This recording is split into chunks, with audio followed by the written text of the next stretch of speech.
Hello කොහමද ඔයාලට කේන් lifestyle මගේ YouTube channel එකට ඔයාලා ආදරෙන් පිළිගන්නවා. ඉතින් මම අද ඔයාලට අරගෙන ආවේ බර අඩු කරගන්න බොන රසම රස වට්ටක්ක සූප් එක හදාගන්නේ කොහොමද කියලා. ඉතින් අපි බලමු මේක හදාගන්නේ කොහොමද කියලා. මේක හදන්නේ වට්ටක්ක වලින්නේ. ඉතින් ඒකින්ද මේකට අනිවාර්යයෙන්ම වට්ටක්ක ඕන. ඔයාලට අවශ්‍ය ප්‍රමාණයක් මේකට ගන්න පුළුවන්. මම සුදු ලුණු අරන් තියෙනවා. ලුණු ගෙඩියක් අරන් තියෙනවා කපලා. ඒ වගේම සෙලරි පොඩි දණ්ඩක් අරන් තියෙනවා. මුලින්ම කරන්නේ තෙල් ටිකක් රත් වෙන්න තියලා ඒකට සුදු ලුණු ටිකයි ලුණු ටිකයි සෙලරි දණ්ඩයි මේ ටික හොඳට තෙලේ ටෙම්පරාදු වෙන්න දෙන්න ඕන. මේක ගොඩක් බැදෙන්න ඕනේ නැහැ. සුවඳ පොඩ්ඩක් එළියට එනකම් මේක හොඳට ටෙම්පරාදු කරගමු.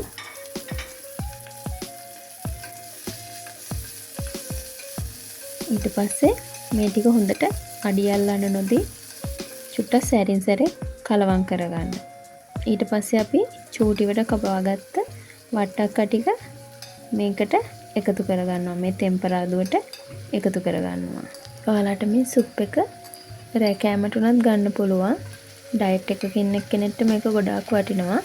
ඉතින් ඔයගොල්ලන්ට සුප් ඩයට් එකකදී උනත් මේ සුප් එක හදාගෙන බොන්න පුළුවන්. මේක ගොඩාක් රසයි, කිරි රසයි. ඉතින් මම ලුණු කුඩු ටිකක්, ගම්මිරිස් කුඩු ටිකක් එකතු කරගෙන මේ කාය හොඳට කලවම් කරගන්නවා. ඒ කරලා මේක චුට්ටක් තෙලේ තැම්බෙන්න තියන්න ඕන. මේ විදිහට මේක හොඳට කලවම් කරගෙන තෙලේ තම්බ ගන්න. මේක සැරින් සැරේ කලවම් කරගන්න නැත්නම් මේක අඩිය අල්ලන්න පුළුවන්. ඊට පස්සේ මේකට වතුර ගොඩක් වැඩි කරගන්න එපා. චුට්ටක් දාන්න. චුට්ටක් දාලා මේක හොඳට තම්බ ගන්න. මේ වට්ටක්ක කෑලි ටික හොඳට තැම්බෙනකන් මේක තම්බ ගන්න. ඊට පස්සේ තමයි අපි කිරි එකතු කරන්නේ. ඔයාලට මේකට කිරි අවශ්‍ය ප්‍රමාණයට එකතු කරගන්න පුළුවන්.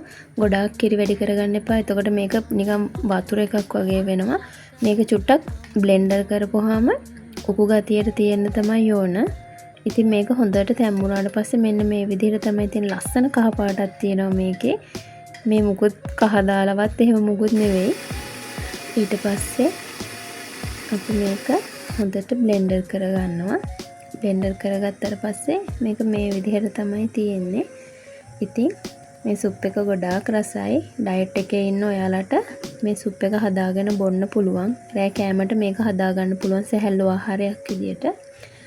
එහෙනම් ඉතින් ඔයගොල්ලොත් මේ සුප් එක හදලා බලන්න. තවත් අලුත්